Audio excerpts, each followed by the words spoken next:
राधे राधे, जय माता दी, जय। आज हम थोड़ा सा बात करेंगे 3 चीज़ों के बारे में, और वो 3 चीज़ हैं। पहला है जो चरित्र, दूसरा है जो विनम्रता, और तीसरा शब्द है जो सत्यवादी। ये तीनों चीज़ें कहीं ना कहीं खोती जा रही हैं हमारे जीवन से, और इसको हम समझ रहे हैं कि जो हम कर रहे हैं वो आज का ज़माना है। ये ज़माना नहीं है, ज़माना तो हमने बना रखा है। ज़माना से हम नहीं हैं, हमसे ज़माना है।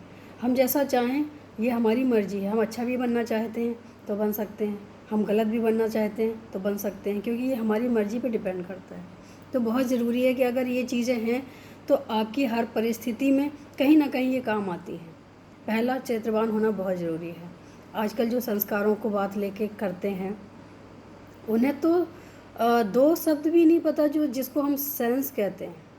सेंस को थोड़ा सा अगर हम चेंज करेंगे तो उसमें निकलेगा सेंस। सेंस मीन्स पहले सोचना कि हमें करना क्या है, अगर हम ये करेंगे तो इसका मतलब क्या होगा।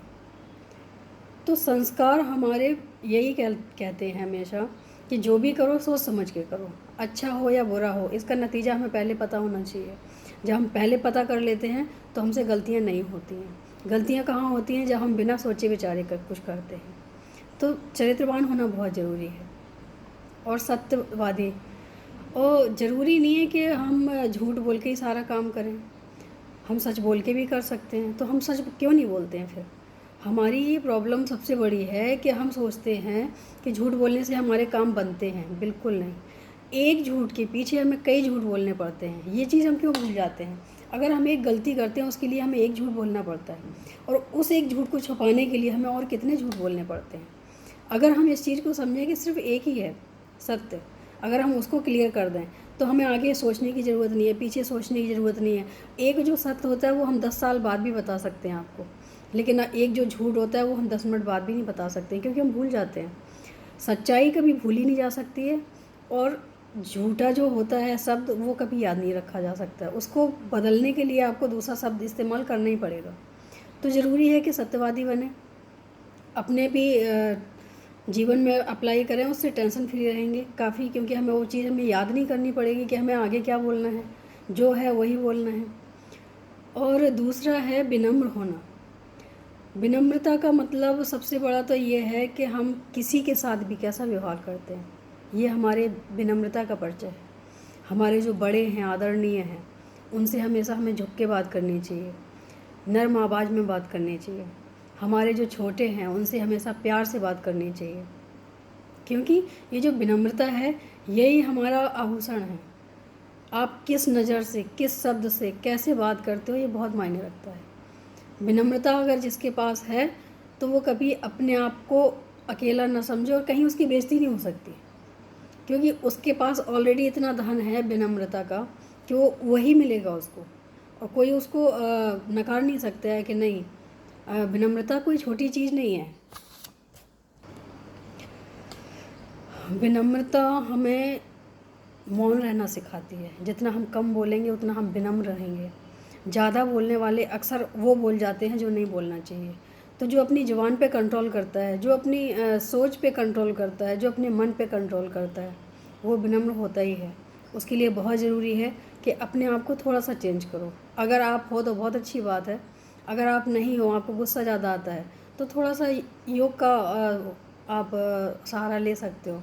योग करने से मन को शांति मिलती है, और आपका जो बल है ना मन को कंट्रोल करने में, या कई चीज़ें ऐसी होती हैं क्रोध को कंट्रोल करने में, बहुत ज़रूरी होता है। अगर आप योग कर रहे हो तो इन सब चीज़ों को आपको करने की ज़रूरत ही नहीं है, ये ऑटोमेटिक कंट्रोल में रहेंगी।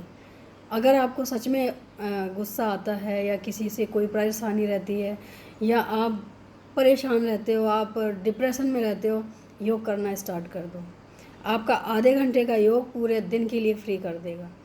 और इसके अलावा अगर आप चाहते हो तो आपको जो अच्छा लगे वो काम करो। जैसे किसी को भजन पसंद है, किसी को गाने पसंद है, किसी को पिक्चर पसंद है, जो भी पसंद हो। वैसे तो भजन अगर पसंद है या धार्मिक चीज़ें जुड़ी हुई पसंद हैं तो अलग ही एक एनर्जी लाते हैं। लेकिन कोई नहीं, अगर जो भी आपको पसंद है वो भी कर सकते हो। और अगर आप अपने आप को बदल सकते हो तो भजनों की तरफ जाओ, मेरा तो यही मानना है। क्योंकि आप जब भजनों से जुड़ते हो तो डायरेक्ट आपको भाव आने लग जाते हैं।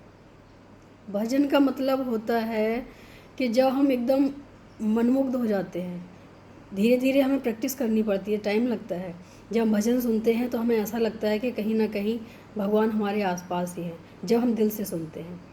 भजन जब भी सुनो, उसको दिल से सुनो, दिल से बोलो, तो वो एक अलग भाव पैदा करता है। अगर आपने टाइम पास के लिए सुना तो वो तो कुछ भी असर नहीं करेगा, चाहे गाने सुनो, कुछ भी सुनो। गाने भी हम कौन से चूज़ करते हैं? जो हमारे दिल को टच करता है। तो हम भजन भी वही पसंद करते हैं जो हमारे दिल को टच करते हैं। तो अगर अपने आप को थोड़ा सा टेंशन फ्री रखना चाहते हो तो अपनी पसंदीदा चीज़ें चुनो। और सारी जिम्मेदारियां निभानी है, ये तो सब जानते हैं, जीवन है तो सब कुछ निभाना भी है। लेकिन साथ में अगर टेंशन भी है तो उस टेंशन से दूर कैसे रहा जाए? टेंशन से दूर रहने का एक ही उपाय है, जो आपको अच्छा लगे तो वो, उसके लिए आधा घंटा आप अपने लिए टाइम निकालो, आप टेंशन फ्री रहोगे। आपके चेहरे की स्माइल अंदर से आएगी, ऊपर से नहीं आएगी फिर।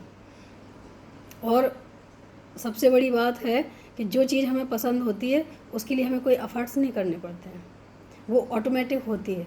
और जो चीज़ हमें पसंद ही नहीं है वो तो हमें बार बार बोलने पे ही करना पड़ता है, और उसमें भी हम बेमन से करते हैं, हमें मन नहीं करता है। लेकिन जो हमारे लिए बहुत अच्छा होता है, जो हमें अच्छा लगता है, उसके लिए कहना नहीं पड़ता है, वो अपने आप ही होता है।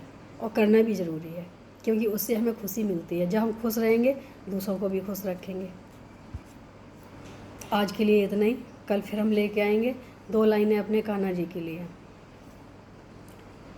तेरे बगैर सवरिया जिया नहीं जाए, तुम आके बाह पकड़ लो तो कोई बात बने, तेरे बगैर सवरिया। राधे राधे, जय माता दी, जय।